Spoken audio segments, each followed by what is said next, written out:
जयंतराव तुम्हाला शब्द देते की ह्या मतदारसंघात ज्याला तुम्ही तिकीट द्याल त्याच्या मागे आम्ही पूर्ण ताकदीने कष्टांची पराकाष्ठा करू, पण तुम्हाला इथून एक आमदार निवडून आम्ही देऊ.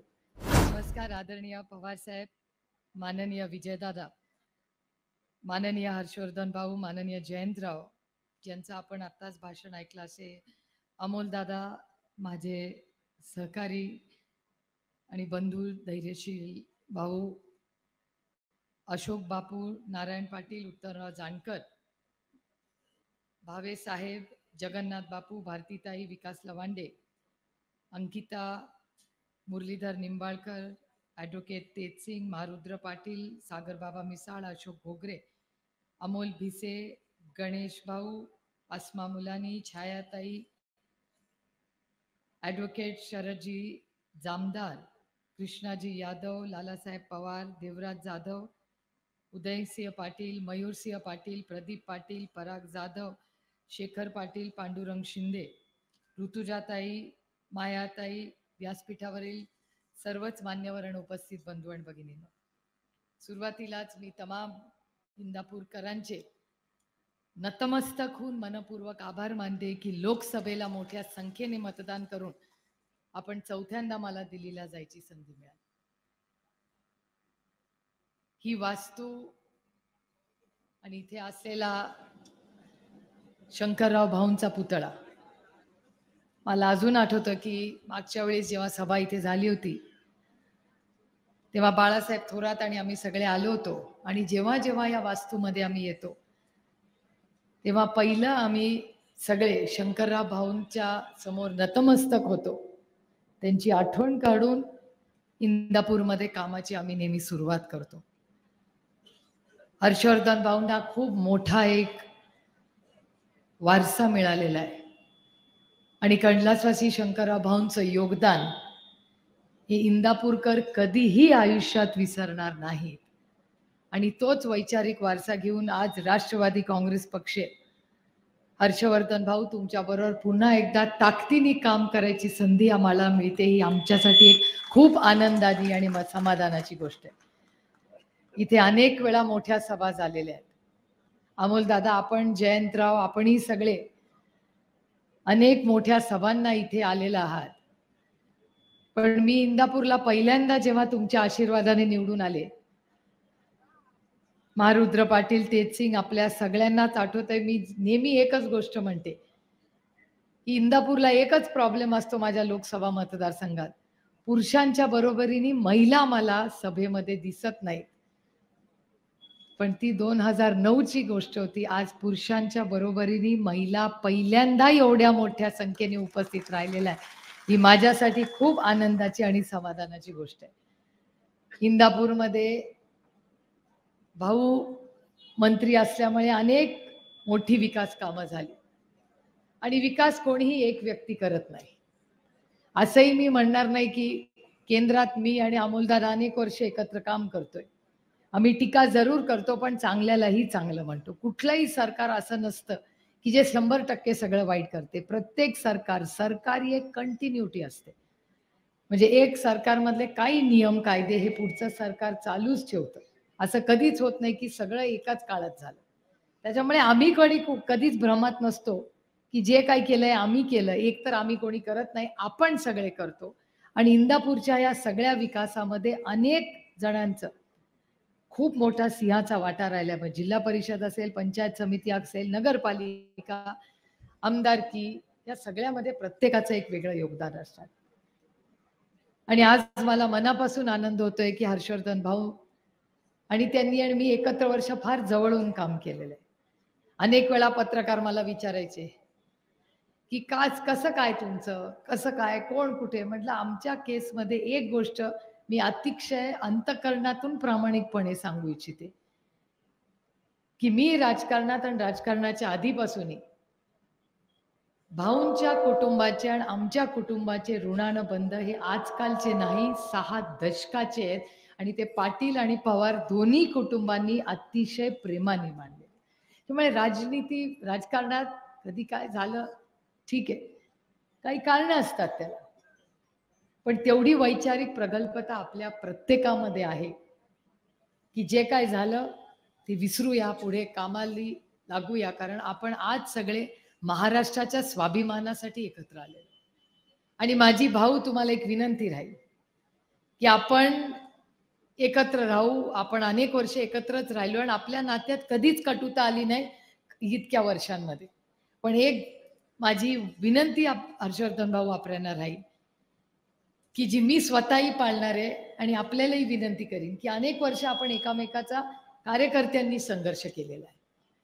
त्याच्यामुळे तुम्ही मला मार्गदर्शन करा आणि मीही काही थोडंसं आपल्याला कधीतरी विनम्रपणे विनंती करीन की प्रत्येक कार्यकर्त्याचा मान सन्मान करणं ही तुमची आणि माझी आजपासून जबाबदारी असणार आहे. असं कधी आज नंतर कोणी बोलू नका, इथले तिथले आधीचे नंतरचे, ही भाषा आपण सगळ्यांनी बंद करूया.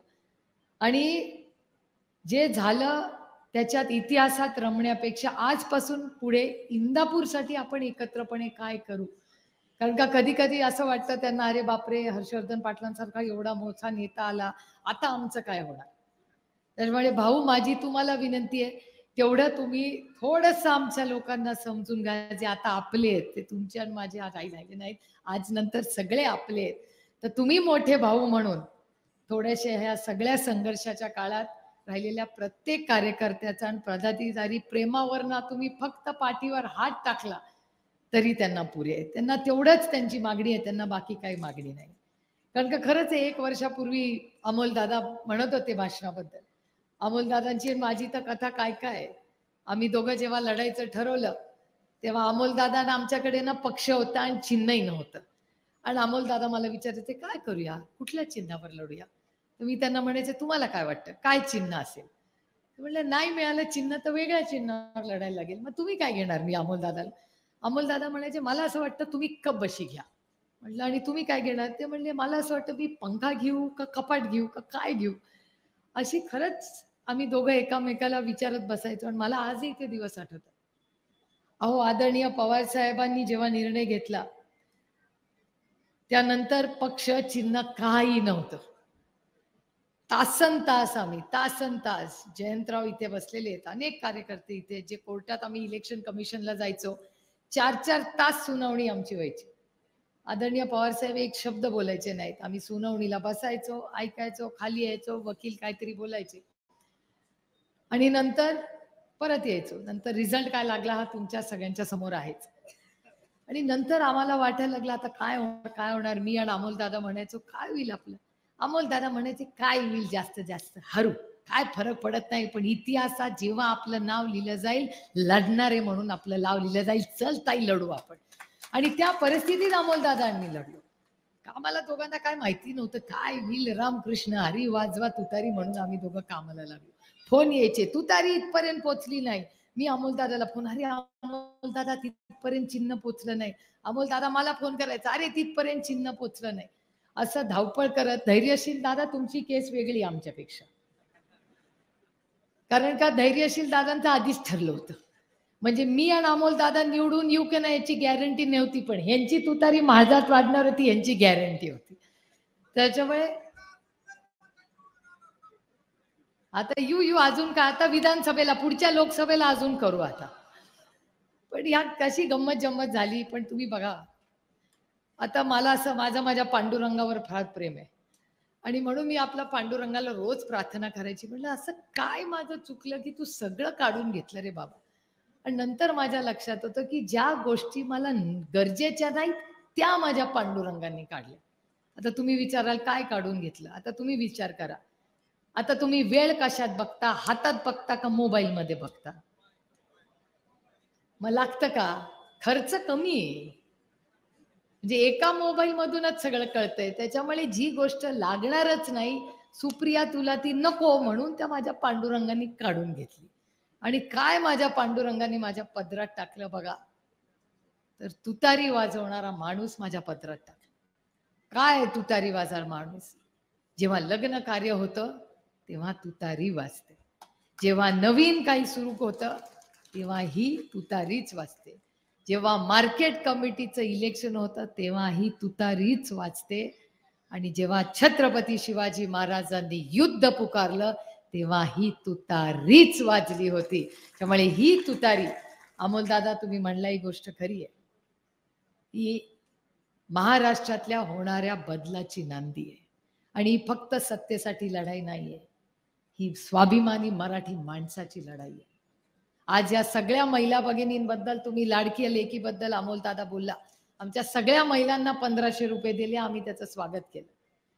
पण बहीण कधी आठवली? लोकसभेपर्यंत बहिणी एवढ्या प्रेमाच्या नव्हत्या. लोकसभेना बहिणींनी जो दणका दिला ना, त्याच्यानंतर बहिणी आठवल्या. आणि 1500 रुपये आले, स्वागत आहे. काही की तर 2-2 आले, इलेक्शनच्या आधी अजून 2 हप्ते येतील. पण एवढं त्यांना कळत नाही, इथून तुम्ही पैसे देता आणि इथून महिन्याला 1500 रुपये आणि या खिशातून काढून घेता 5000 रुपये. तेलाचा भाव काय आहे मला सांगा? ऐन दिवाळीच्या सणाला तेलाचा भाव काय आहे मला सांगा? बघा, 2350. आणि महिन्याला किती येतात पैसे भावाकडून? घाटा किती रुपयाचा झाला?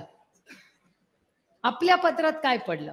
महागाई, बेरोजगारी आणि भ्रष्टाचार. माझा आरोप आहे या सरकारवर की हे सरकार भ्रष्टाचारी करतंय. मी म्हणत नाही, ते बसलेले चॅनलवाले आहेत ना, त्यांनी कालची बातमी केली आहे.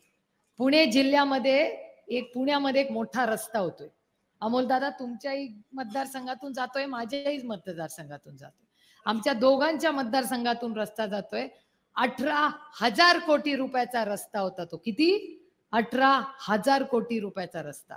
कालच वर्तमानपत्रात बातमी आलेली आहे, 18,000 कोटी रुपयाचा रस्ता. भाव वाढलेले आहेत, महागाई झाली आहे म्हणे, म्हणून तोच रस्ता जो 18,000 कोटी रुपयामध्ये होणार असेल, त्याच्यात 20,000 कोटी रुपयाची अजून निधी टाकलेला आहे.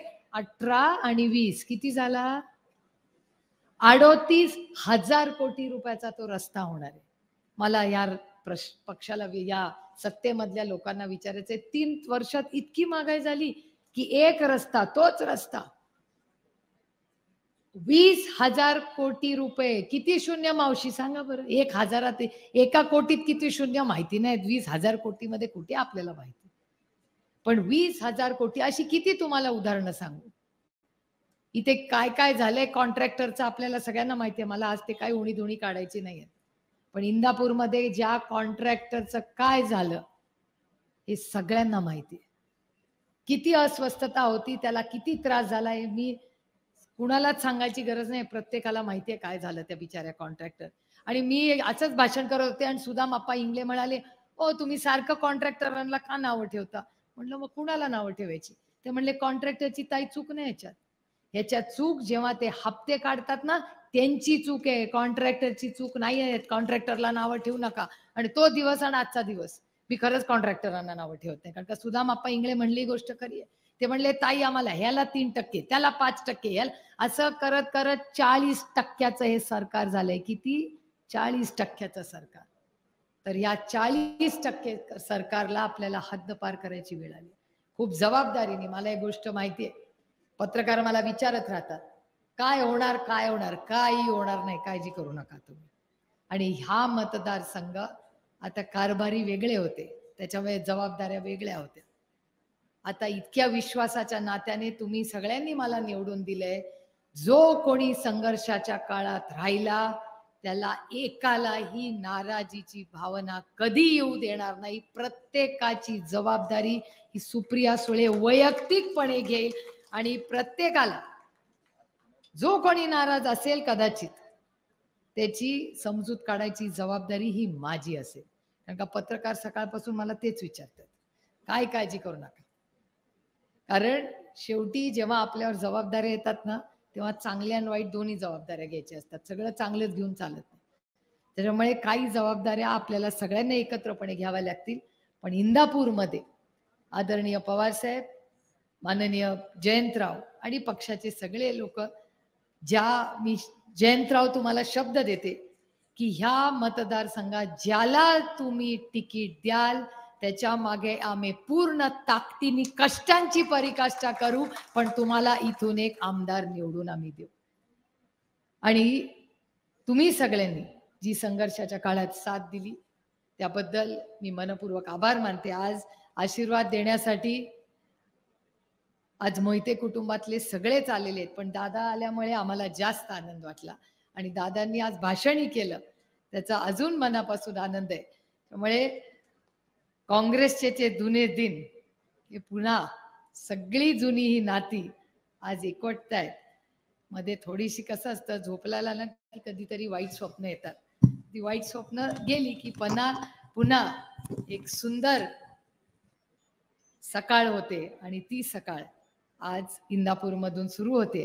हर्षवर्धन भाऊ, तुमचं, तुमच्या कुटुंबांचं, तुमच्या कार्यकर्त्यांचं, पदाधिकाऱ्यांचं मी मनापासून राष्ट्रवादी काँग्रेस पक्षात अंतःकरणातून तुम्हाला सगळ्यांना आपण आमच्या शब्दाला मान ठेवून आपण आलात पक्षामध्ये, तुमचं मी मनापासून स्वागत करते आणि प्रत्येक पदाधिकाऱ्याला हसत खेळत जसे आपण अनेक वर्ष एकत्र दौरे केले, विकास केला, तसंच एकत्र काम करूया.